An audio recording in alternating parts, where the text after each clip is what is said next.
Huwag niyo na po kami hanapin sa mga presinto sapagkat ang inyong mga pulis ay nasa inyo ng mga telepono. Dial 911, darating ang inyong mga pulis sa loob ng 5 minuto. Lingkod sa bawat Pilipino at magbibigay ng tamang impormasyon para sa tahimik at maayos na Pilipinas. Police News Network, alagad ng batas, tagapagtaguyod ng balitang pulis, sandigan ng mamamayan, patnubay ng katotohanan. Kampo Krame, maghahatid ng pinakahuling kaganapan at nagbabagang balita. Ito ang PNN Police News Network. At ngayon, ang inyong mga tagapagbalita. Magandang araw, Bagong Pilipinas. Kami ang inyong mga tagapagbalita, tagataguyod ng Balitang Pulis, NUP Loreto Bonifacio Concepcion. At ngayong araw ng Miyerkules, makakasama nating muli bilang special guest co-host si Ms. Luis Hussein Alba Lopez, Mrs. Asia Pacific All Nations 2022 at Luminous Woman of the Year 2023. Magandang umaga sa iyo, Ms. Yun. Magandang umaga, Sir Eton, at magandang umaga, Bagong Pilipinas. Kami po ay maghahatid sa inyo ng tamang balita, kwento ng pulis at serbisyo para sa mamamayan at ito ang PNP News Online. Ang pangunahing balita ng Police News Network, alagad ng batas, tagataguyod ng Balitang Pulis.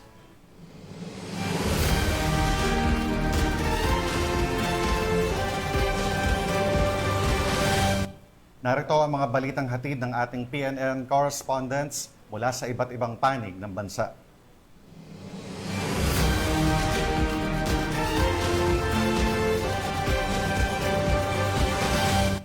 Para sa ating unang balita,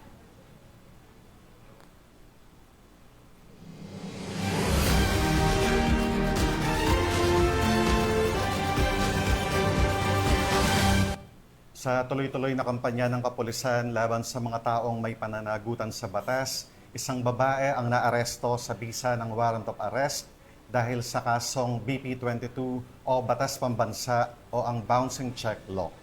kabilang din ang nahuling suspect sa top 1 most wanted person sa bayan ng San Manuel, Tarlac. Narito ang balita ni Police Corporal Anthony Pico. Ikaw ay na-arrest sa non-violation of batas at pambansa bilang 20. Arestado ang isang babae na itinuturing na top 1 most wanted person sa bayan ng San Manuel, Tarlac sa isang operasyon na isinagawa ng pinagsanib na puwersa ng Umingan Police Station at San Manuel Police Station ng Tarlac Police Provincial Office noong Agosto 4, taong kasalukuyan, bandang alas 9:15 ng umaga sa Barangay Poblacion West, Umingan, Pangasinan. Kinilala ang suspect na si alias Linda, isang medical doctor at residente ng Barangay Kaortanitaan, Umingan, Pangasinan. Naresto siya sa bisa ng bench warrant of arrest na inisyu ni Honorable Lionel La Realeza E. Dunuan, presiding judge ng MTC, 1st Judicial Region sa Lingayen, Pangasinan, noong Hulyo 15, taong kasalukuyan. Ang warrant ay kaugnay ng paglabag sa Batas Pambansa bilang 22 sa ilalim ng Criminal Case Number 25-03 kung saan itinakda ang piyansang nagkakahalaga ng 120,000 pesos para sa pansamantalang kalayaan ng akusado. Sa ngayon ay nasa kustodiya na ng mga otoridad si alias Linda at inaasahang haharap sa korte para sa kaukulang paglilitis. Patuloy naman ang paalala ng kapulisan sa publiko na makipagtulungan sa mga otoridad upang mahuli ang mga individual na may kinakaharap na kaso sa batas. Mula dito sa Ilocos Region, ako ang inyong PNN correspondent, Police Corporal Mark Anthony Pico, alagad ng batas, tagataguyod ng Balitang Pulis. Maraming salamat, Police Corporal Anthony Pico. Inaresto ng San Miguel PNP ang dalawang lalaki habang naaktuhang nagnanakaw ng diesel mula sa mga nakaparadang truck sa Barangay Salangan, San Miguel, Bulacan. Patrolwoman Mildred Tawagon, ibalita mo. Dalawang lalaki ang naaresto matapos maaktuhang nagnanakaw ng diesel mula sa mga nakaparadang truck sa Barangay Salangan, San Miguel, Bulacan. Kinilala ni Police Lieutenant Colonel Joey Louis B. Bilaro Hepe ng San Miguel Municipal Police Station ang mga naarestong sospek na pawang mga residente ng Payatas B, Quezon City. Kasama nila ang isa pang sospek na kilala lamang sa alias John Patrick na kasalukuyang pa rin pinaghahanap ng mga otoridad. Ayon sa investigasyon, nakatanggap ng tawag ang San Miguel Municipal Police Station mula sa isang concerned citizen kaugnay ng 3 kalalakihang namataan na nagsasalin ng diesel mula sa mga truck na nakaparada sa gilid ng highway. Agad na rumisponde ang mga nagpapatrolyang pulis at sa loob lamang ng 5 minuto ay nakarating sa lugar ng insidente. Sa isinagawang hot pursuit operation, naabutan at naaresto ang 2 sospek sa barangay Anyatam, San Ildefonso, Bulacan. Dinala ang mga naarestong sospek sa San Miguel Municipal Police Station para sa kaukulang dokumentasyon at inihahanda ang pagsasampa ng kasong paglabag sa Revised Penal Code kaugnay ng pagnanakaw. Pinuri ni Police Colonel Angel L. Garciliano, Acting Provincial Director ng Bulacan Police Provincial Office, ang mabilis na aksyon ng San Miguel Municipal Police Station sa loob lamang ng 5 minutong response time na nagresulta sa pagkakaaresto ng mga sospek at pagpigil sa tuluyang pagnanakaw ng diesel. Patuloy ang mas pinaigting na police visibility at mabilis na pagtugon ng Bulacan PNP upang matiyak ang kaligtasan at kaayusan sa buong lalawigan. Mula dito sa Bulacan Police Provincial Office, ako ang inyong PNM correspondent, Patrolwoman Mildred A. Tawagon, alagad ng batas, tagataguyod ng balitang pulis. Maraming salamat, Patrolwoman Tawagon. Balik-kulungan ang dating preso matapos maaresto ng mga otoridad sa ikinasang bypass operation at nakumpiska ang tinatayang 800,000 pisong halaga ng iligal na droga sa barangay Kalumpang, Molo, Iloilo. Ang detalye ng balita mula kay Patrolwoman Julibel Avio. Naaresto muli ang isang dating bilanggo sa matagumpay na kinasang bypass operation ng mga kapulisan sa Zone 3A Barangay Kalumpang, Molo, Iloilo City. Pasado alas 3 ng hapon ito lamang 5 ng Agosto taong kasalukuyan. Kinilala ang suspect sa alias na Bebe, 28 taong gulang at residente ng Tulang Barangay.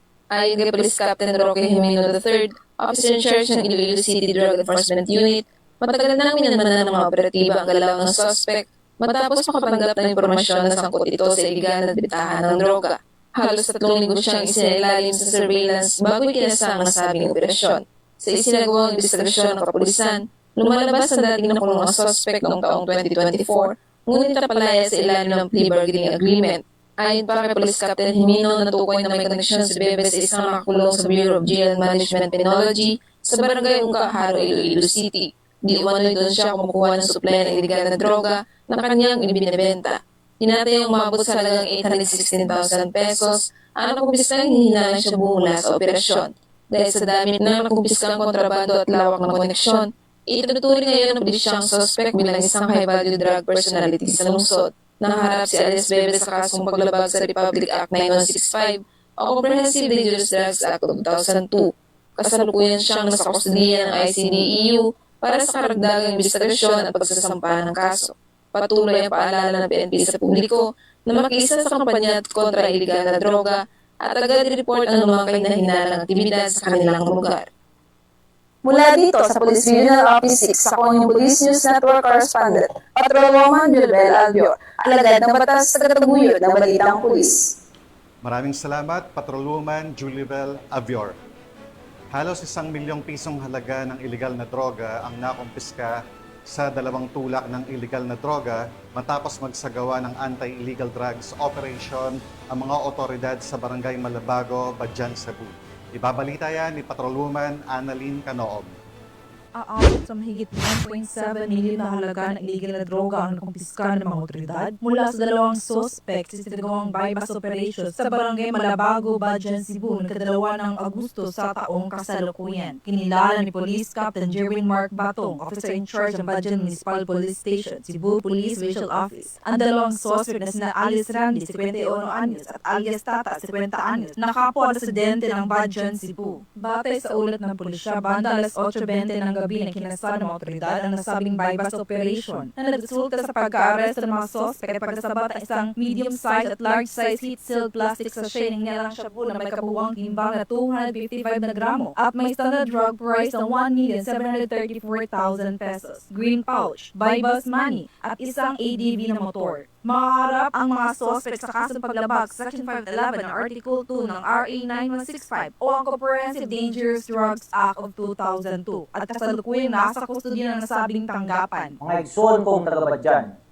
ang tagumpay na operasyon laban sa iligal na droga at sa pagkakahuli ng dalawang high-value individual noong Agosto 2, 2025 ay isang paalala ng badyan na hindi lugar para sa masamang bisyo, kundi para sa maayos, payapa at marangal na pamumuhay. Huwag po tayong malinlang sa pansamantalang yaman na hatid ng bawal na droga. Ang tunay na tagumpay ay nasa pagiging malinis, mapayapa at responsableng mamamayan. Sama-sama nating protektahan ang kinabukasan ng ating kabataan at ang ating mahal na bayan. Makiisa tayo sa layunin at sa panawagan ng ating kapulisan na pinangungunahan ng ating Provincial Director na si Police Colonel Christopher M. Bermudez, katuwang ang mantra ng ating Regional Director na si Police Brigadier General Federico A. Maranan. Makabagong pulis sa makabagong panahon, respetado ang mamamayan, disiplinado ang kapulisan. Panahon na para mamuhay ng simple pero marangal. Sa badyan, bawal ng droga. Sa badyan, ang tama ang laging panalo. Mula dito sa Central Visayas, ako ang iyong Police News Network Correspondent, Patrolwoman Annalyn N. Canoog, alagad ng mata sa tagataguyod ng Balitang Pulis.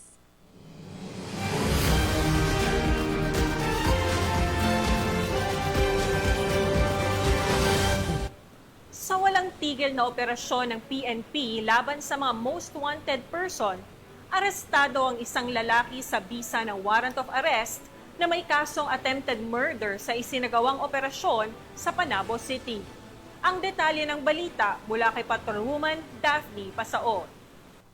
Arestado ng mga tauhan ng Panabo City Police Station isang most wanted person kaugnay sa kasong attempted murder matapos ihay ng kanyang warrant of arrest noong 5 ng Agosto taong kasalukuyan. Kinilala ni Police Lieutenant Colonel Dexter R. Cuevas, officer in charge ng Panabo City Police Station, ang suspect na si alias Tony, 57 anyos, residente ng Purok 2, Barangay San Roque, Panabo City. Ayon sa ulat, matagal nang pinaghahanap ang suspect dahil sa pagkakasangkot nito sa isang insidente ng tangkang pagpatay. Sa bisa ng warrant of arrest, matagumpay siyang naaresto at agad dinala sa kustodiya ng istasyon. Nahaharap si alias Tony sa kasong attempted murder na may nirekomendang piyansa na nagkakahalaga ng 120,000 pesos para sa kanyang pansamantalang kalayaan.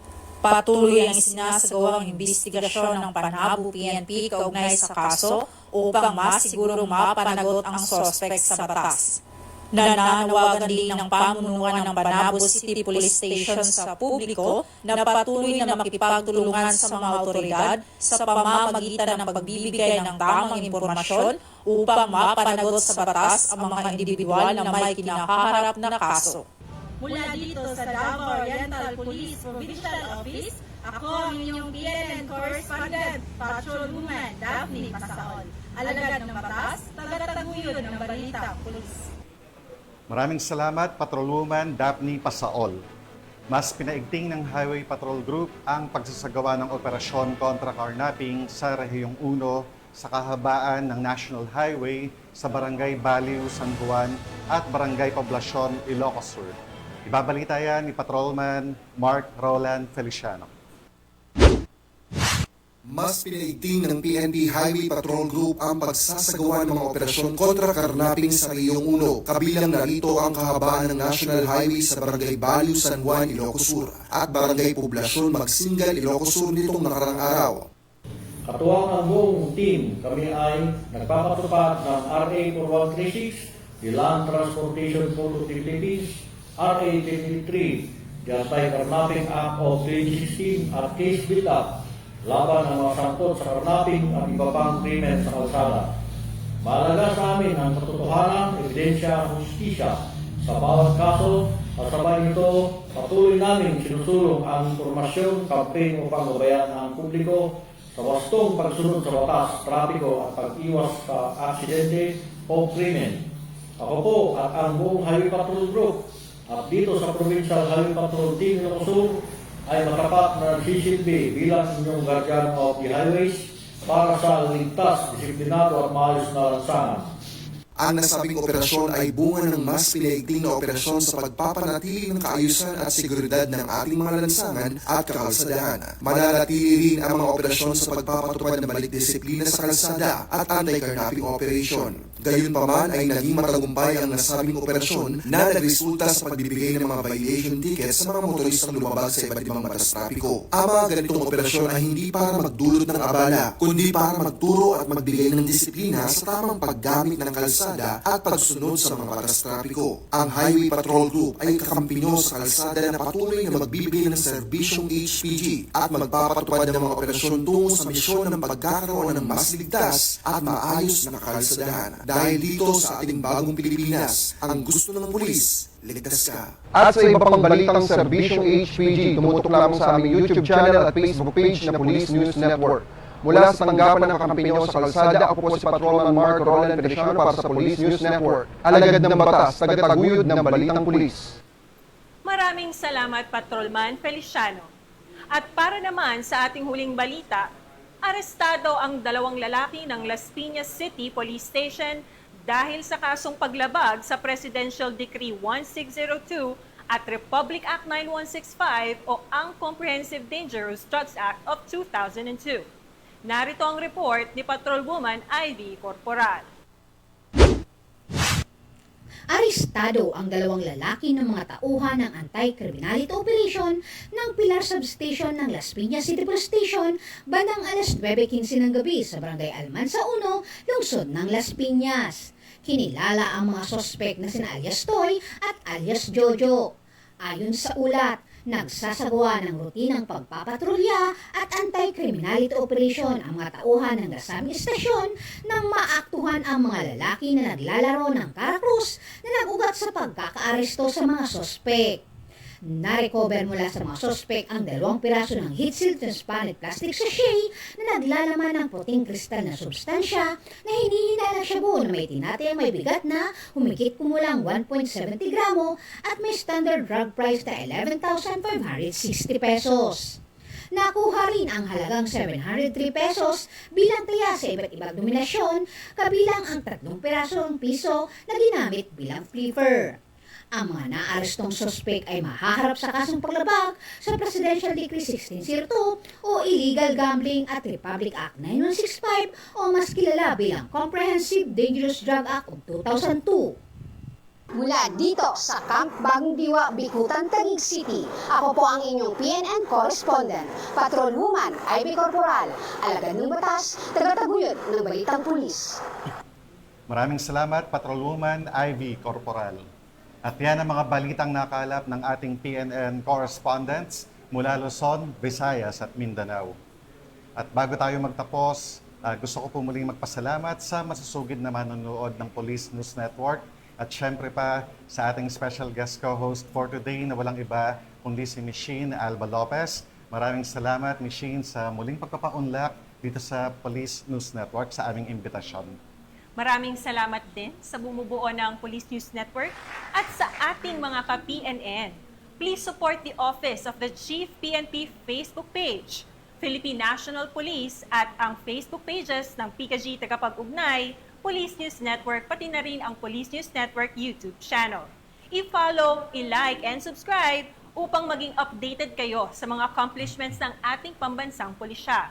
Pinapasalamatan at binabati ko rin po ang ating bagong talagang Chief PNP na si Police General Nicolas Torre III, Police Major General Roderick Agustus Alba, the Director for Police Community Relations, PKG Command Group na pinamumunuan na Police Brigadier General Marvin Joe Saro, Police Colonel Joel Serrano, Police Colonel Agdonis Guzman, Police Colonel Joel T. Ada at sa lahat ng personnel ng Police Community Affairs and Development Group at sa lahat ng magigiting na pulis sa buong bansa. Maraming salamat sa inyong serbisyo para sa isang ligtas na pamayanan. Mula sa pamunuan ng Philippine National Police sa pangunguna ni Chief PNP, Police General Nicolas Torre III at sa pamumuno ni President Ferdinand Bongbong Marcos Jr., kami ay maglilingkod sa bawat Pilipino at magbibigay ng tama at balanseng balita. Dahil dito sa bagong Pilipinas, ang gusto ng pulis, ligtas ka. Mula rito sa tanggapan ng tagapag-ugnay ng pambansang pulisya at sa pamumuno ng butihing direktor ng Police Community Affairs and Development Group na si Police Brigadier General Marvin Josaro. Kami ang inyong alagad ng batas, tagataguyod ng Balitang Pulis. NUP Loreto Bonifacio Concepcion At Luis Zane Alba Lopez.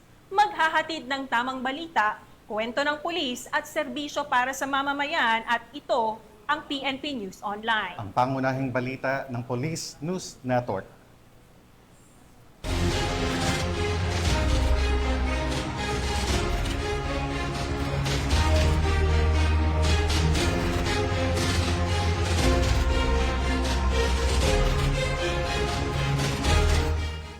Police News Network, alagad ng batas, tagapagtaguyod ng balitang pulis. Mga kababayan, huwag nyo nang hanapin ang mga pulis sa presinto sapagkat kami ay nasa inyo na mga telepono.